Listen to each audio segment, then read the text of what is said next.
A man on horseback, racing through the English countryside like his life depends on it. Because it does. The year is 1676, and John Nevison has just committed a crime that could see him swinging from the gallows. But here's where things get wild. This wasn't just any escape. What Nevison was about to attempt would become one of the most legendary feats in criminal history. He needed to be in two places at once, or at least make everyone believe he was. The authorities were closing in, witnesses had seen his face, and time was running out. Most criminals would have gone into hiding, disappeared into the shadows, or fled the country. Not Nevison.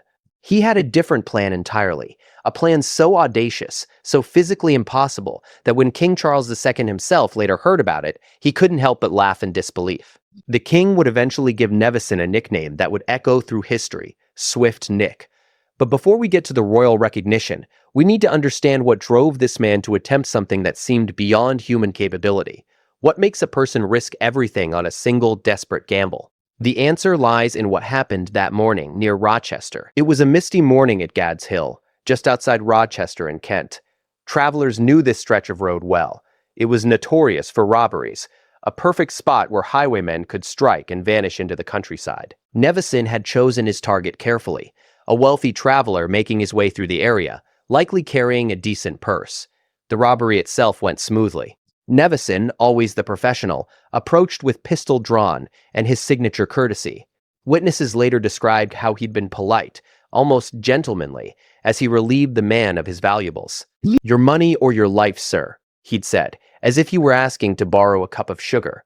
But here's where Nevison made a critical mistake. Unlike his previous robberies where he'd operated in darkness or kept his face concealed, this time there were multiple witnesses. The traveler got a good look at him. Others on the road saw him too. Words spread fast in those days, and Nevison knew it. By afternoon, his description would be circulating through every tavern and inn, from Rochester to London. The magistrates would be gathering evidence, preparing warrants. He could already imagine the trial, the testimonies, the rope. He needed an alibi, and he needed it fast. But not just any alibi.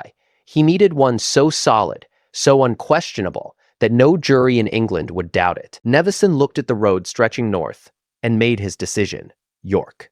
He would ride to York. Anyone who knew anything about horses would have called him insane. York was over 320 kilometers away. That's 200 miles of rough roads, river crossings, and treacherous terrain. In the 1600s, this wasn't a journey you made in a day. Most travelers took 4 or 5 days to cover that distance, stopping at inns, resting their horses, sleeping. But Nevison didn't have 4 days. He had hours. He spurred his horse forward and began what would become the most famous ride in English criminal history. First, he had to cross the Thames. The ferryman later told authorities about a man in a tremendous hurry, paying extra coin to cross immediately. From there, Nevison pushed north, changing horses at carefully chosen intervals. He knew the roads, knew where to find fresh mounts, knew exactly which routes would save precious minutes. His body screamed in protest as hours turned into a blur of pounding hooves and burning muscles. Other riders on the road watched in amazement as this madman thundered past, never slowing, never stopping. Some thought he was carrying urgent news of war. Others assumed he was fleeing something terrible. They were right about that last part. As the sun began its descent toward the horizon, Nevison could see the walls of York in the distance. His gamble was working. Nevison rode through York's gates as evening settled over the city. He checked his pocket watch. 8 o'clock precisely. Perfect timing. But arriving in York wasn't enough. He needed witnesses, credible ones, people of standing who could testify to his presence. And he knew exactly where to find them.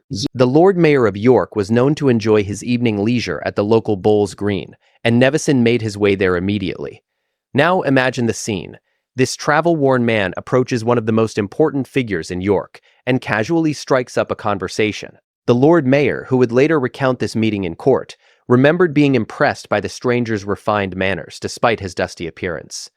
"Gentlemen," Nevison said, introducing himself with a false name, "would you care for a friendly wager on a game of bowls?" The Lord Mayor agreed, amused by this confident stranger. As they played, Nevison made sure to ask about the time, multiple times. "I make it 8 o'clock. Would you agree, my lord?" he said, ensuring the Lord Mayor acknowledged the hour. Other players watched. Other witnesses took note. Nevison made himself memorable, but not suspicious, charming but not overly familiar. He laughed at the right moments, made witty observations about the game, and acted like a man without a care in the world.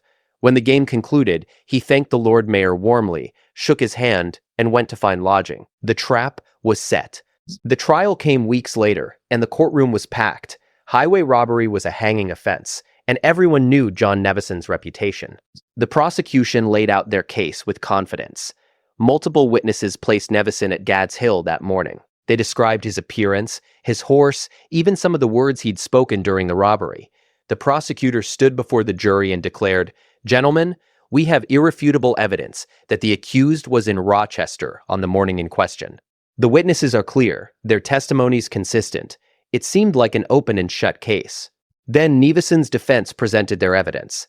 They called the Lord Mayor of York to the stand. The courtroom fell silent as this respected official took his oath. "I can state with absolute certainty," the Lord Mayor testified, "that the accused was in my presence in York at 8 o'clock that evening. We played bowls together. I noted the time specifically, and there is no doubt in my mind." The prosecution tried to argue. They presented maps, calculated distances, explained that Rochester to York was impossible to cover in a single day. The prosecutor practically shouted at the jury, "No man, no horse could make such a journey in the time alleged." And that's exactly what saved Nevison. The jury simply couldn't believe it was physically possible. They saw the Lord Mayor, a man of unquestionable integrity, swearing to Nevison's presence in York. They looked at the maps showing the impossible distance. Their conclusion was obvious. The witnesses in Rochester must have been mistaken. The verdict came back. Not guilty. But who was John Nevison really? The man behind this legendary escape wasn't just some common thief who got lucky. Born in 1639, Nevison came from a respectable background and had actually served his country with honor. He'd fought in the Battle of Dunkirk in 1658, a brutal conflict that tested men's courage and skill. There, he'd learned to handle weapons with deadly precision and to ride horses like they were extensions of his own body. These weren't skills picked up in some tavern brawl. This was professional military training, and it showed in everything Nevison did. After the wars ended, Nevison found civilian life didn't suit him. The thrill of danger, the need for quick thinking, the adrenaline of risk, these things called to him. So he turned to the King's Highway, but not as just another masked thief. Nevison believed he was something better, something more refined. In his mind, he wasn't a criminal. He was a gentleman who happened to redistribute wealth at gunpoint. He studied the way nobility dressed, the way they spoke, the mannerisms that set them apart from common folk. When he stopped travelers on dark roads, he did so with a bow and polite words. His weapons were always immaculate, his clothes well-maintained despite his outlaw life. Other highwaymen were crude, violent, leaving their victims traumatized and brutalized. Not Nevison. He prided himself on his courtesy, his restraint, his style. Here's where the story gets truly bizarre. The Newgate Calendar, a publication that documented the lives of England's most notorious criminals, dedicated considerable space to describing Nevison's peculiar reputation. The writer noted that Nevison was very favorable to the female sex, not because of any romantic exploits, but because of how respectfully he treated women during his robberies. Female travelers reported that Nevison would apologize for the inconvenience, assure them of their safety, and sometimes even return personal items that held sentimental value, while keeping only the money. One woman told her friends that being robbed by Nevison had been almost pleasant, which sounds insane until you consider the alternatives. Other highwaymen of that era were brutal. They'd terrorize victims, sometimes assault them, often leave them injured or worse. Against that backdrop, Nevison's courteous approach seemed almost chivalrous. Society's reaction was unprecedented. Having been robbed by Swift Nick became a story worth telling at dinner parties. Ladies would recount their encounters with a mixture of fear and awed admiration. Gentlemen who'd been relieved of their purses by Nevison would describe the experience with rueful respect, saying things like, "Well, if one must be robbed, better by a gentleman than a brute." This celebrity status did something extraordinary. It actually protected Nevison. People were less likely to pursue him aggressively. Juries were sympathetic, and even some authorities seemed reluctant to hunt him with full vigor. He'd become a folk hero, an outlaw with a code of honor. The story of Nevison's incredible ride eventually reached the ears of King Charles II himself. The king, known for his wit and appreciation of audacious behavior, was fascinated by the tale.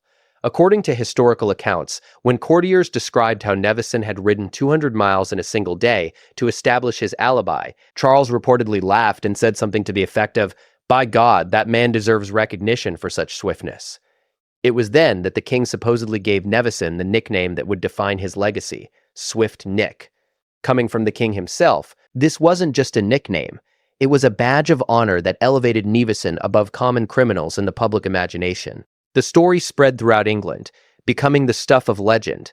Ballads were written about Swift Nick's ride, tavern songs celebrated his exploits, and his fame only grew. For years afterward, Nevison continued his career as a highwayman, always maintaining his gentlemanly standards, always treating his victims with unusual courtesy. But eventually, as happens with all outlaws, his luck ran out. In 1684, he was finally captured, tried for a different robbery where his famous alibi trick wouldn't work, and executed at York, ironically the same city that had once provided his salvation. He was hanged on March 15, 1684, reportedly facing his death with the same calm courage he'd shown throughout his life. But death couldn't kill the legend. Swift Nick's story lived on, inspiring other tales of gentleman thieves and daring escapes. Some historians even believe his famous ride later influenced the Dick Turpin legend, though Turpin never actually made the ride himself. He just got credit for Nevison's feat in later retellings. Today, more than 3 centuries later, John Nevison's name might not be as famous as some other outlaws, but those who know the true story understand. He pulled off one of history's most brilliant criminal escapes, riding 200 miles in a day when such a feat seemed impossible, gambling everything on speed, endurance, and the jury's disbelief.